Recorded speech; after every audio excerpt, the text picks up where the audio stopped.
We all know the great William Shakespeare, and he had the saying of what is in a name. Now, if you think about codependency or any other descriptive term in mental health, it's very important, all right? Because if you have the wrong idea of what the term means, it means that you will be stigmatized not to go for assistance. So I'm going to start my talk by just talking a little bit about the definition. Where does it come from? Okay.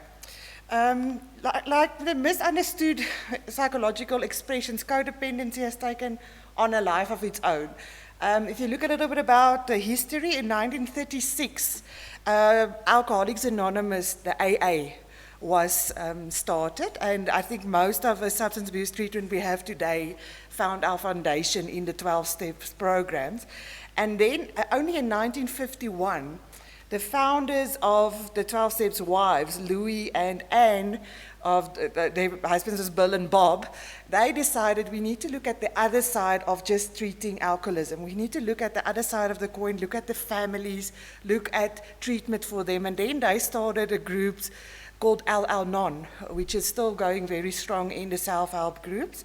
And that was in 51. In the 70s, alcohol addiction treatment people started looking at why not just addressing addiction treatment as a one-dimensional state of the medical treatment model. We give them medication, we stop it, they go on.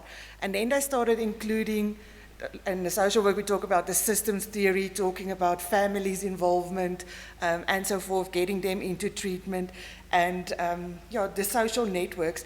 And from that, they developed the term co-alcoholic. Right, now co-alcoholic, not a very nice word, because if you're not even drinking, to be called the co-alcoholic can be very degrading and stigmatizing. And then as they developed the treatment, it moved from co-alcoholic to codependent. All right. And then in the 80s, codependency was used to describe the word of a person who is in love or married to an addict, a substance abuser, one who is had one or more alcoholic parents or grandparents. That's the family genetic part that Tembi also touched on. And then the last part, which is very interesting to look into, is we're raised in a very repressive, emotionally repressive family. And I mean, we all have the families where the father is so strict that the kids can't say boo or bar. And that also leads to codependency terms. In the 90s, the whole thing went out haywire.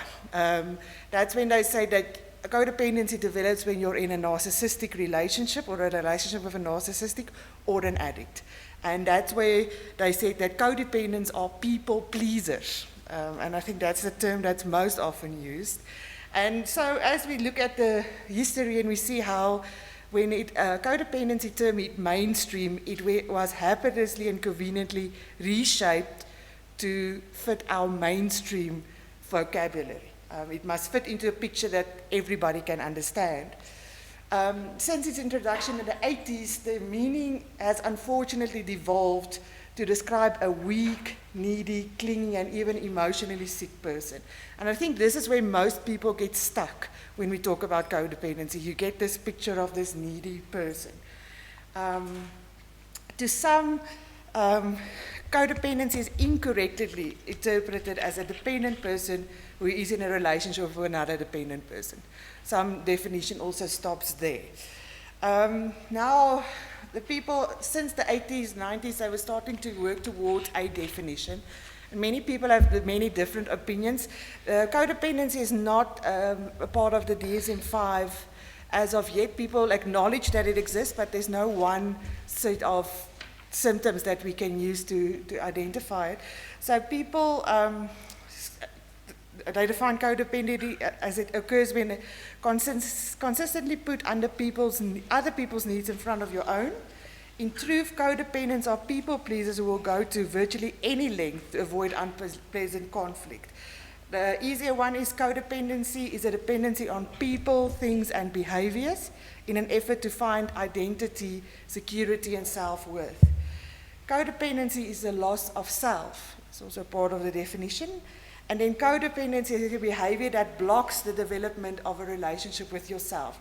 And this part I like the best of all definitions because it's what we most often see when you have a codependent person in therapy, is that there's no relationship with yourself.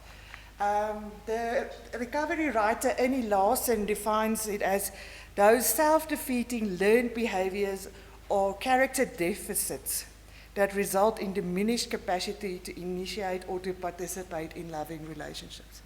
No loving relationship with others, no loving relationship with yourself, even though you pretend and portray as this very happy person. Robert Sturdy, in his book called Codependency and Emerging Issues, says codependency is emotional, psychological, and behavioral condition that develops as a result of an individual's prolonged exposure to and practice of a set of oppressive rules which prevent an open expression of feeling, as well as a direct discussion of personal as well as interpersonal problems. Okay, then this guy, he's now, I think, in the codependency things, the more controversial writer. He wrote, his book is called The Human Magnet Syndrome. He focused specifically on the narcissistic part of codependency, of how people get involved in relationship because they can't leave these narcissists. And he says codependency is problematic relationships orientation which involves the habitual and reflective relinquishing of power and control to individuals who are either addicted or who are pathologically narcissistic.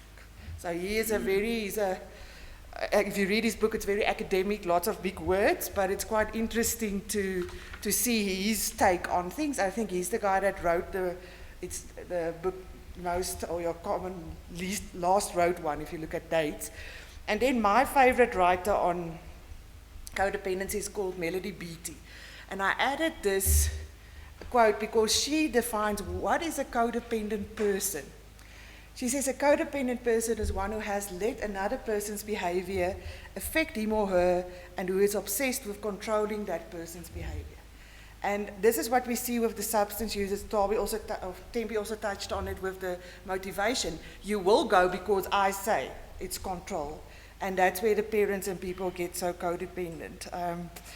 So many experts, many different opinions, and I think it will take many, many years to get a specific definition that everybody will agree to. I could have added lots more because everybody has their own opinion. But for now, I think we should say codependency is a pattern of painful dependence on compulsive behavior, on approval seeking in an attempt to gain safety, identity, and self-worth. They say, the next one is, in a codependent relationship, one person enables another person's addiction, poor mental health, immaturity, irresponsibility, and abusive tendencies. And I think this is the important part where we can realize how much codependency evolved from where it started back in the 1980s. I think the most important part, recovery is possible. People say that once you start relationships, an abusive relationship, you will stay stuck. That's not 100% true. You can move on and move out and find your recovery. Okay, the next one we need to do is to look a little bit about what are there's 5 different types of codependent relationships. And the most common one, our first one, is the addiction and codependency. This is the common one that your behavior enables that person with his addiction. It can be a substance addiction, it can be gambling, it can be sexual addiction, it can be, there's so many different addictions that it can be.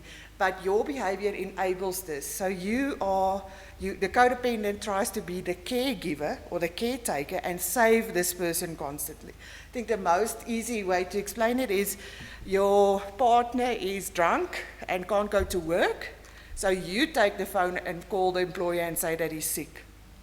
Okay? So he's not taking responsibility, you are taking responsibility, and by doing that, you are enabling him to continue the negative behavior. So that's what happens with addiction. Very sadly, I usually see it with gogos and their teenagers when they bring them in. I might give him the money because he's my grandchild. Okay? Even though I know he's going to buy his stick or his nyaupe or whatever there is. The second one, and this is also one that's been addressed quite a lot, is abuse and codependency. This is the people that stay in abusive relationships. Or even in a household where mom and dad can be abusive, or dad is abusive, and the kids and everybody stays in that relationship. And this is where we have those rules: don't talk, don't trust, don't feel, from dysfunctional relationships. So we just keep quiet, and by keeping quiet, we think that we protect the person, but by protecting the person who's the abuser, we enable them again to go on with his behavior. And that causes the codependency traits and beliefs to develop. And because you start staying quiet, mom doesn't say, we don't talk about that, I'll just put on makeup, don't talk. That enables that family member to just continue with the behavior, and that's where the gender-based violence then comes in, where we see the terrible things that we see in the news nowadays. The third one is parenting and codependency. And usually when I talk about this one, I need to take a step back, because it's my baby and I will do what I can for my baby. It's not spoiling, all right? But with the codependency thing, it's the point where we say that you are envisioning or you are living vicariously through your child. You wanted to be a ballerina. You were never able to take classes, so your child will be, okay, even though they can't. And these children then learn that they can only achieve success in their lives through complying to somebody else's needs. Getting what they want, which means that they never developed a sense of self, they can't make their own decisions. They just keep on living towards that person. And then when they become adults, they're usually very angry, very rigtingloos. They don't know where they need to go or what they want in life, because I was always doing what other people expected of me to do. And the cycle can also continue. I grew up in a house where there's codependency because I learned that I teach my children these learned behaviors without even realizing it. I just think that's how it is supposed to be. The next one, the fourth one, is caregiving and codependency. And this we sometimes also see with professional care workers and nurses. Where do you draw the line between taking care of somebody and becoming codependent? It's very difficult, it's a gray line. But with caregivers, they usually do things like go to the pharmacy for the person, take them for their hospital visits. So it's part of what it's supposed to be. But if you think about codependency, it's about control. So how do I know my caregiving role is becoming a codependent role? They say there's 3 signs to watch out for. Insisting a loved one do everything your way. Okay? Even though that person is sick, it must be done your way. So my way or the highway, again the control. Revolving your entire life around that person. And it really becomes difficult if you're taking care of somebody with cancer or a person after a stroke, that everything needs to go around their doctor appointment, whatever has to happen there. And this one is a very scary one, encouraging your loved one to only rely on you. Okay? And that's a very big sign of the dependence, which means that you take away their little bit of independence by saying, I have to do this for you. And then one that Tembi now touched on, the pandemic. It's not working. Okay. That came out through research with COVID was codependent friendships. Okay? There's a giver and a taker. And if you are a codependent person, you will just take and take and take. Physically, emotionally, mentally, all the support. But when it's your turn to return, you are unable to do that as the codependent person. Eventually the relationships are being, a friendship like this is being defined by its imbalance of power that leans towards the taker's need, what I want, and not the other person as well. And then it gives the person who's continuously giving, leaving them depleted, empty, tired. And this is what we've seen a lot in the pandemic when we were all locked up and so forth. So, that's our 5 different kinds of codependent relationships. The roles. This is a research study that has been done many years ago by Dr. Stephen Koopman, and if I'm going to press this, most of you will have heard of it. There's 3 roles. Your persecutor, your rescuer, and your victim. Okay? And this is what we call the drama triangle. Okay? Because in codependent relationships, whether it is for any of these 5 things, 5 types of relationships, there's always drama. Okay? If you think about, I want to start at the bottom with the victim. The victim will say, poor me, I am helpless, I'm not okay, and everybody else is. I need help. They are the takers. So that's your victim. Then you have your persecutor. This is the one with the finger. This is all your fault. You are not okay, but I am, so let me do or let me tell you what you want to do. Nee?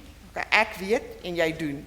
And then the rescue is, you need my help to be okay. And this is where the codependent person gets their power, because they feel a sense of self-worth by helping others the whole time. You are not okay, but I am nice and I will fix you. All right, good luck to that person. I don't think we can fix anybody. But this drama, it's very interesting. The roles, lost my pijltjies. Is this? Okay.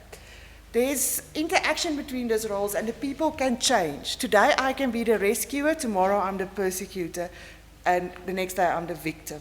And this is what causes the drama the whole time. They can sometimes change within a conversation.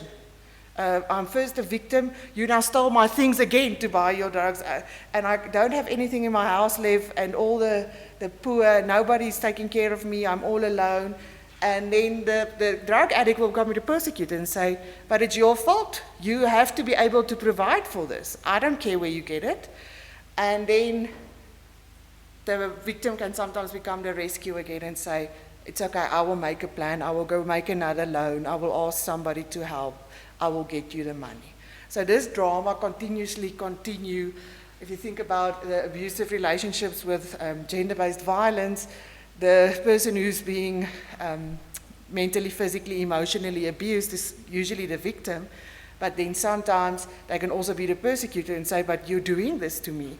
Look at how I look. You can't continue this. And then sometimes they can be the rescuer when the person who's abusive say, but I can't stop this on my own. I need your help.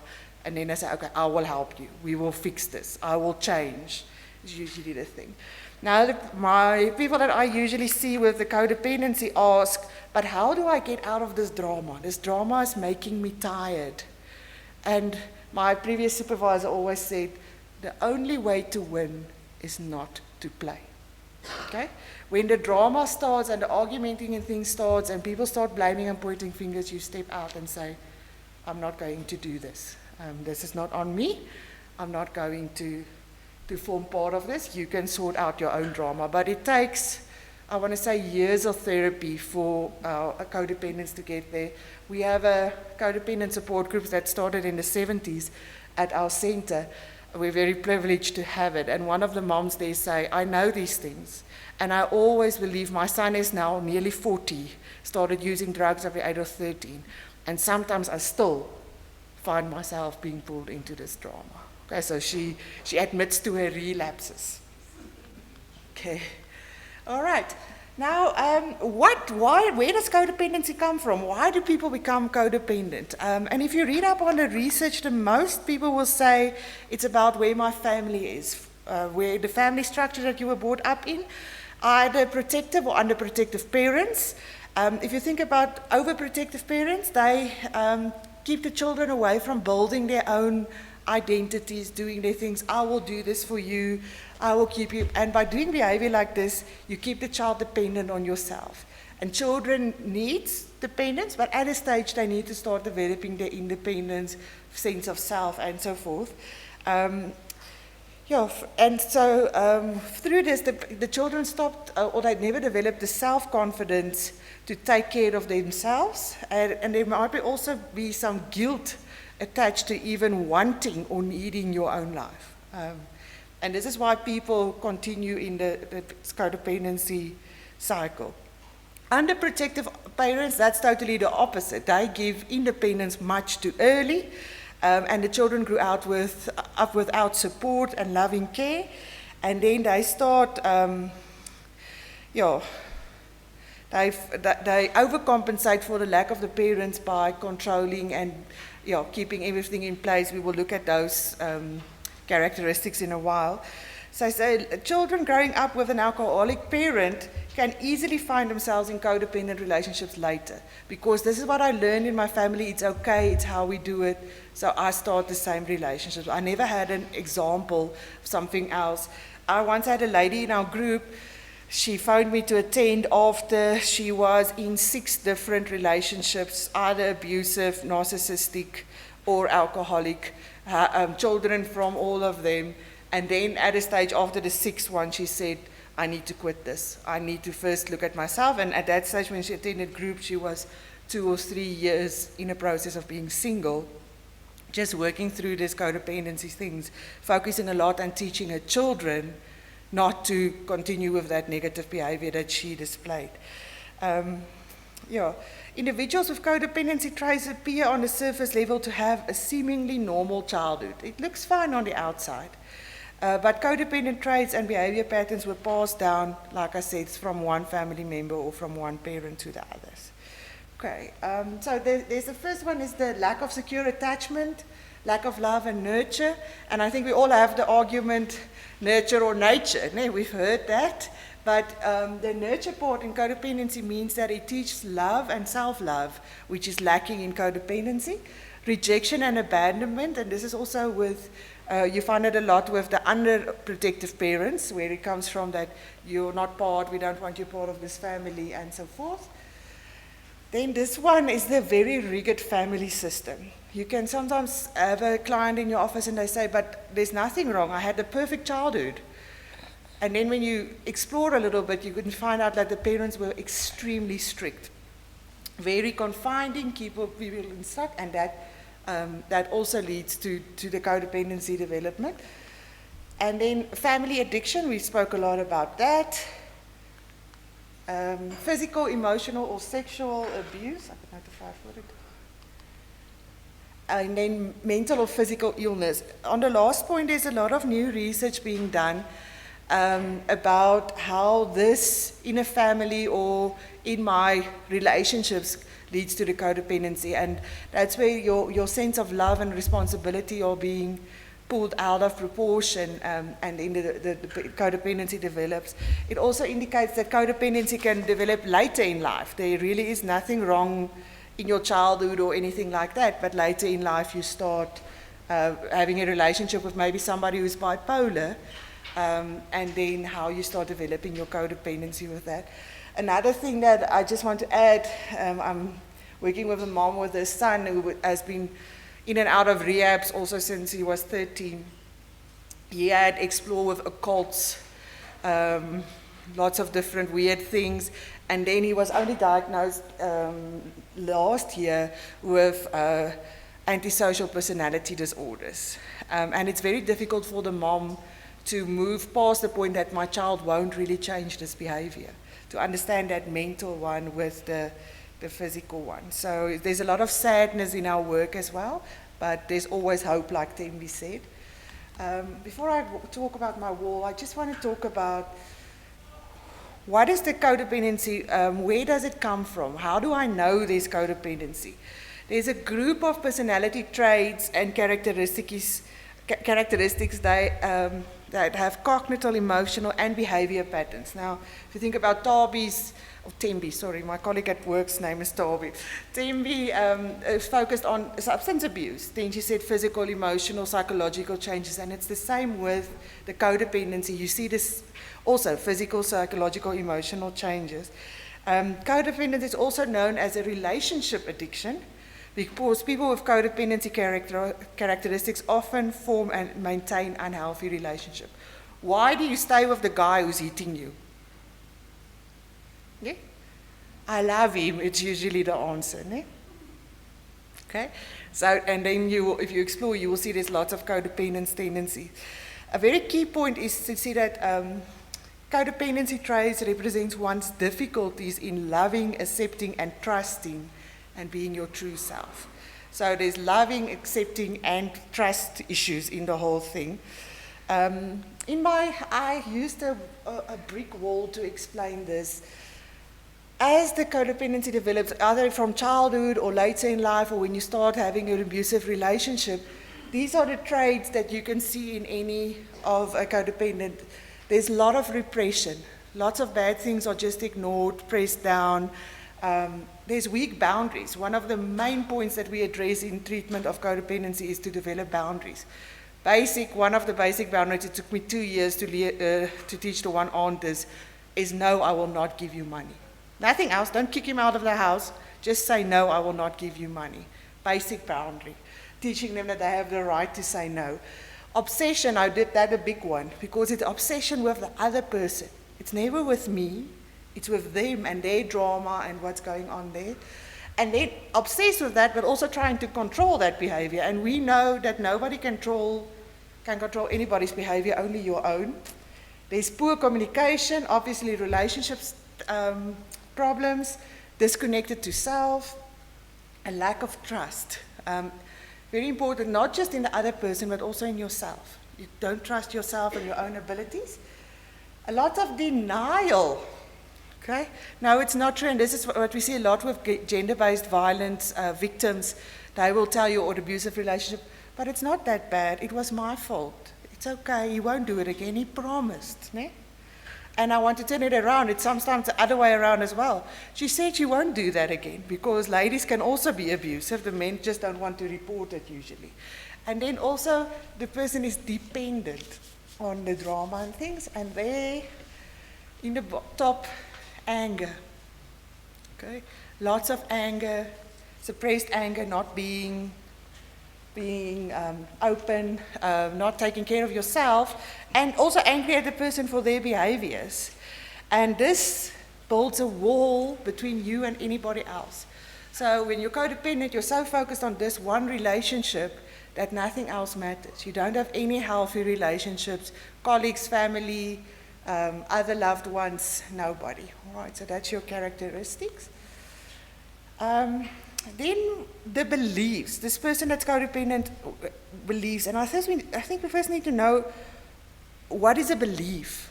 And the best the definition I could find, or easiest one, is belief is a firm thought that something is true, often based on revelation. Okay? Now, if you think about what we touched on this morning, it's all the negative things, but through revelation and learned behavior, this child learned that you're not allowed to have a need, a thought, a voice or something. It's all about the other people and what they think and keeping them happy. So there is the codependents belief. The first one is, I am not enough. Okay? Codependents spend their lives at the mercy and service of others. Okay? And often believe their existence can only be justified if they do more, give more, and help others. And we know these people. They're super busy, but they just keep on giving and giving. And when you ask them to do something for themselves, they're quite offended if you tell them just take a little bit of a break. Okay? Because they find their worth by giving and doing for others. The second one is, I'm not lovable. They believe they are not good enough to be loved. And that's a very difficult thing to address in therapy, because that lack of self-love and self-worth is quite difficult to root out, because it's such a deep-rooted belief for them. Usually start very early in childhood development. Then the next one is don't feel. It's not working.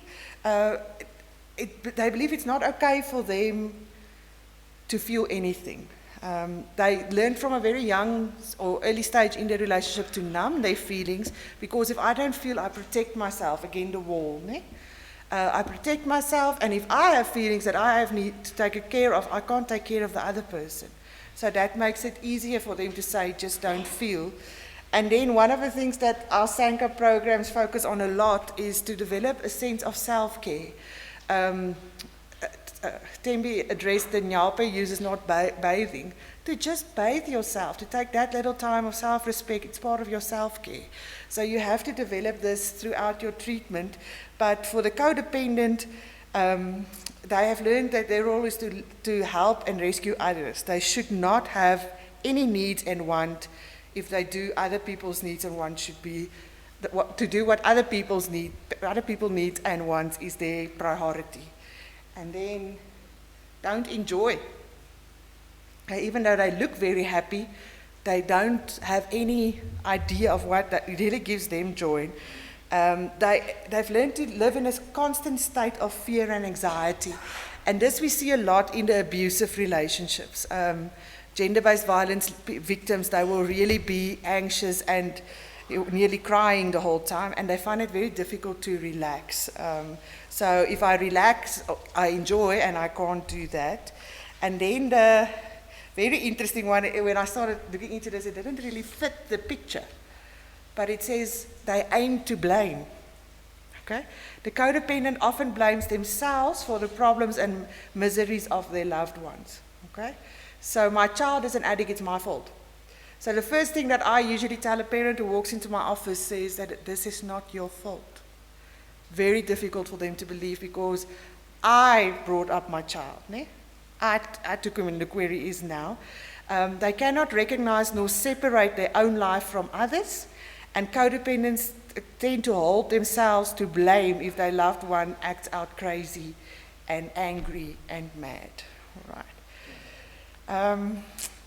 Good. The next one is the personality traits of codependence. The first one is a very deep sense of denial.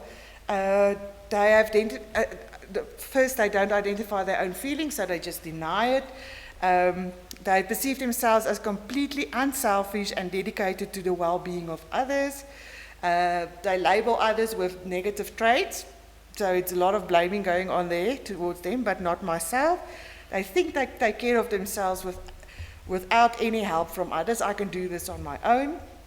And they express negativity or aggressions in indirect and passive ways. Teenagers are very good with that one as well. The next one is control. I touched on that as well. The codependent believe people are incapable of taking care of themselves. They can't do this, I have to do this. So that's one of their core beliefs. They attempt to convince others what to do, think, or feel. They become resentful when others decline their help or reject their advice. And also they want to give unsolicited advice. They will keep on saying things that's not appropriate, and then when you don't take it, because that gives them control, if you don't take that, you don't give them control, then they get angry for that. Okay, they use blame and shame to exploit others emotionally. Sometimes when you think about a narcissist, this also fits in there. So if you read Ross Rosenberg, he will tell you that narcissism and codependence is very close together. And very interesting with this control, they will use recovery jargon like attitude of gratitude, one day at a time, all those things that we hear a lot. They will use that jargon in an attempt to control your behavior. All right? Not to help you to grow, but to control you. The next thing that they do is compliance. They are extremely loyal, and this means that they stay in these negative relationships for way too long. So we think loyalty is a positive attribute, but when you in a negative codependent relationship and you're loyal, it's very difficult to move out of it. They compromise their own values and integrity to avoid rejection and anger. One of the things that patients in our clinic struggle with severely is to identify my own values. I don't know, okay, because with years and years of addiction, I lost everything. I don't know what's important to me. So we start with basic things like self-respect. Is that a value for you?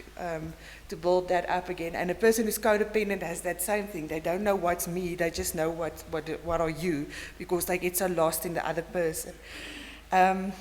This is one, and I think this is where it also links to the abusive relationship, is that they will accept sexual attention when they don't want, or when they want love, okay? So if I give in to this abusive husband and give him sexually what he wants, then I feel loved because he feels pleasure. I don't, but he does. And they give up their truth to gain the approval of others, very important to avoid change. Because of things starting to change, I can't control it.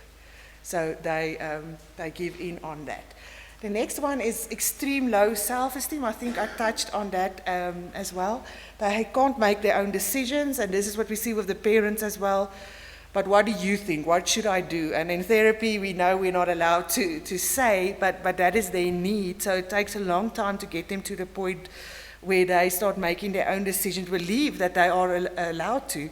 They judge what they think and say or do harshly and is never good enough. Okay? Nothing that they will do or say they see as good enough. They do not perceive themselves as lovable or worthwhile persons. Now, I think from the mindfulness movement, there's a big thing about I am enough. Okay? Just being with yourself, being enough. And codependency doesn't fit with any of those things. And very important, they have low self-esteem, but they struggle to admit mistakes. Okay, so it's sometimes very contradicting. Yeah, and having trouble setting healthy boundaries. And I spoke about that earlier with our mom.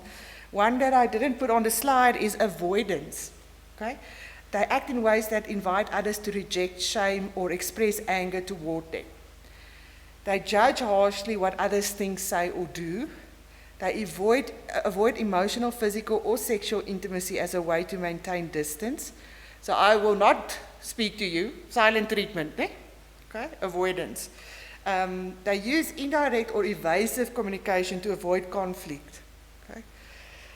Suppress their feelings or need to avoid feeling vulnerable. And we know how important vulnerability is in the way to get to know you. And they also, when other people they pull people close. I want you to be my friend. I want you close to me. And as soon as they feel they get too close, they push them away. So in Afrikaans praat ons van 'n woer-woer. It's up and down the whole time. They believe this. They believe that displaying emotion is a sign of weakness. Before I go on to my next slide, just a little bit of story of somebody that went through this. It's interesting to see how many of these things, even if you only have a substance use disorder, how codependency is interweaved in it. Our patients might be in recovery from their substance abuse for many, many years, but still struggle with this codependent behavior because it's linked so closely together. I maybe am living from a codependent relationship, gets into an abusive relationship, and then I start abusing whatever to get me feeling better, to make me feel okay. We see a lot of ladies starting abusing over-the-counter medication, sleeping medication, benzos, your Valiums and everything to suppress, because I was codependent at the beginning in a negative abusive relationship, and then I started developing my dependency. So it's very interesting how these things are interweaved. So it's not just the person who's clean or sober who can become a codependent. Your person who is the substance abuser or have the substance use disorder can also be codependent.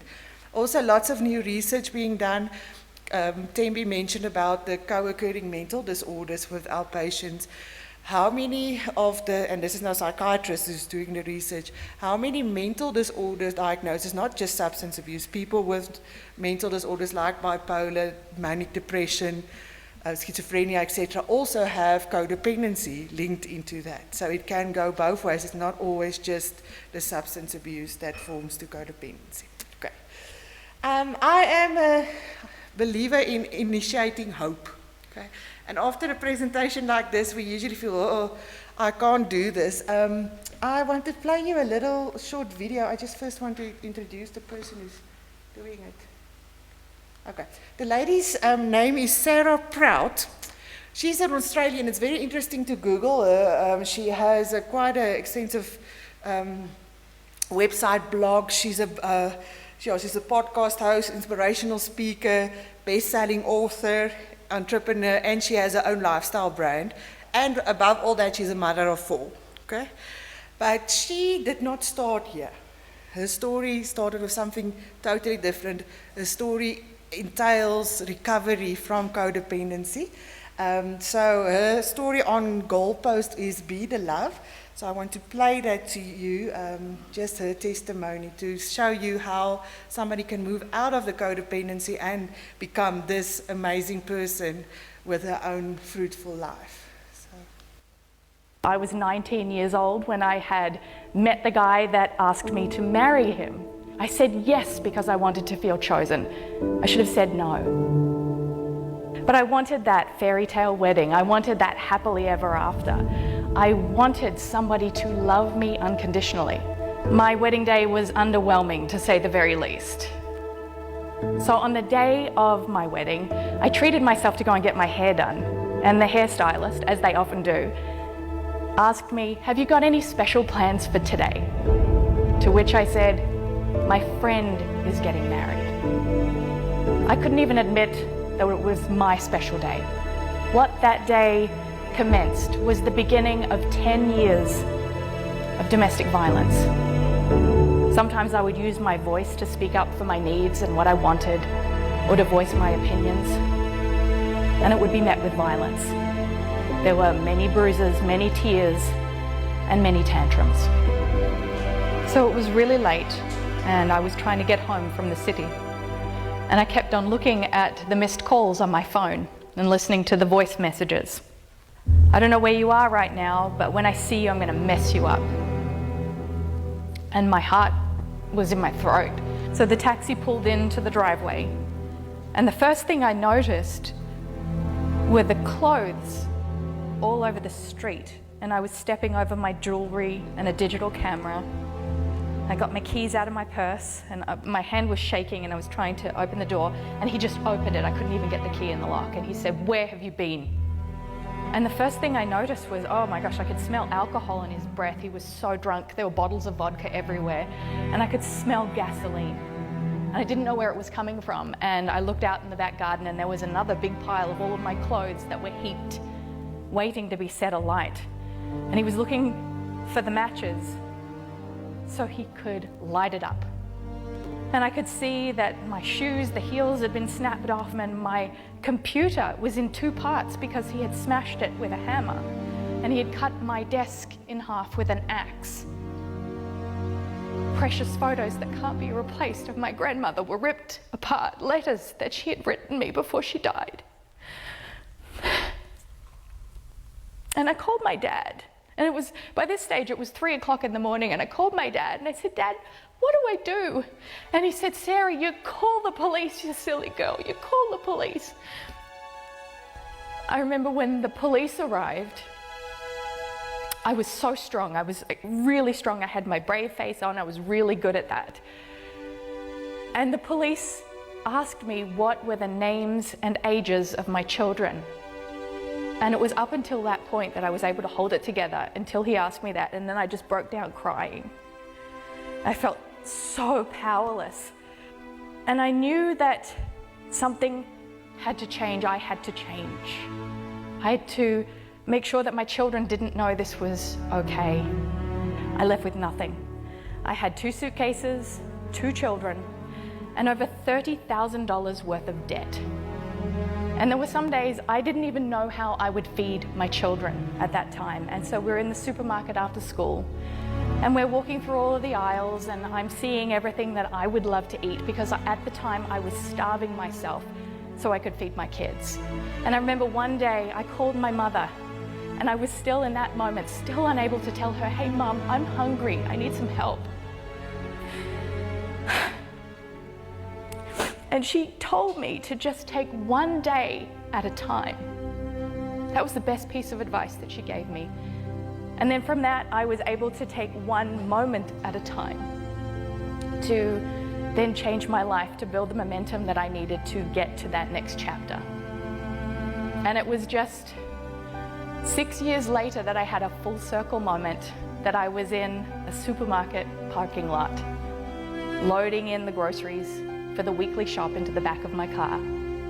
And I'm feeling grateful that I've got the money to pay for the groceries and feed my children.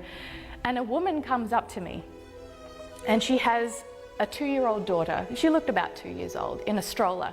And she walks towards me and she says, "Excuse me, miss, do you think you could help me? I'm really hungry and I don't have a way of feeding my daughter right now." And my heart just went out to her straight away, because I knew that that was me, but 6 years ago. And I opened up my purse, and I had 2 $20 bills. And I handed them to her. And I said, it's all going to be okay. Just take one day at a time. Because when I was brave enough to take those steps, to leave the dysfunction, to set those boundaries, to ask for help, like that woman inspired me to do and to ask for, my life began to change. So much so that 10 years later, I had my fairy tale wedding. I married the love of my life. I had 2 more children. You'll look back one day and you'll be so proud of yourself that you were able to survive. And what I know to be true is that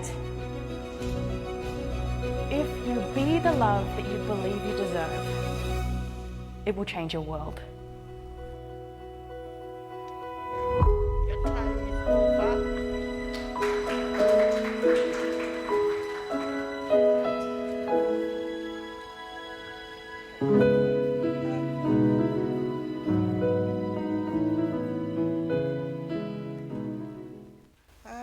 There's still some things of mine that I wanted to talk about, but I want to close with, there's lots of things that you can do in therapy. How do we address this?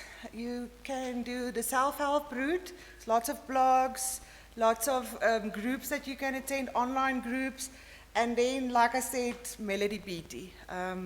She wrote books, our newest one is not on here, called The New Codependency, which entails a lot of the information I gave today, going beyond the codependency. You know, Codependent No More, I think, was her first book, and then she also wrote a book called The Language of Love, or The Language of Letting Go. And then, very important, if you really struggle, go see a professional. Don't do this on your own. The professionals are trained to help you to address this. Yeah. The last thing, and I had a very nice story, but I'll be quick.